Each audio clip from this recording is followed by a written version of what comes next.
How's it going, shooters? I'm Sean. If you sign up for our Practical Defensive Handgun Series, track 1, 2, and 3, you're going to be working with me exclusively. So one thing I want to address as far as what kind of equipment do we need for this stuff. We're going to need a holster for our guns, since that's what we're going to be doing for all 3 tracks, and we also need a way to carry ammunition on us, all right, a mag carrier. So I want to address what's okay and what's not okay as far as the type of equipment out there.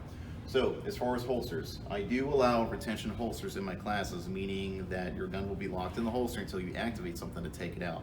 However, if you have any kind of retention holster that requires a trigger finger to get your gun out of the holster, it is not allowed in my class.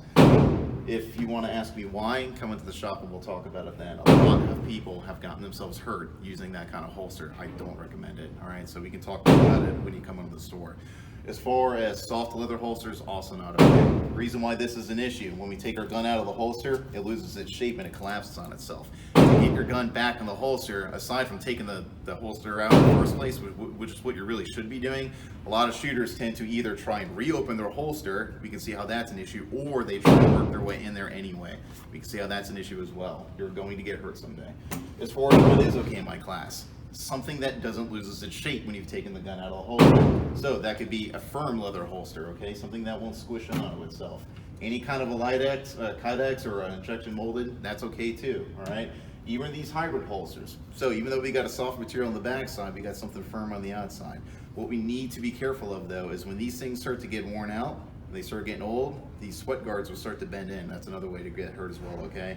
So these are allowed in my class if they're in good condition, okay? If they're gross and they're worn out, I probably won't allow it. All right, so as far as mag carriers, it's super duper easy to work with. Something that just holds a magazine that won't lose its shape, okay? So there's plenty of options out there. You can go with something leather, that's fine too, or something Kydex, that's all right.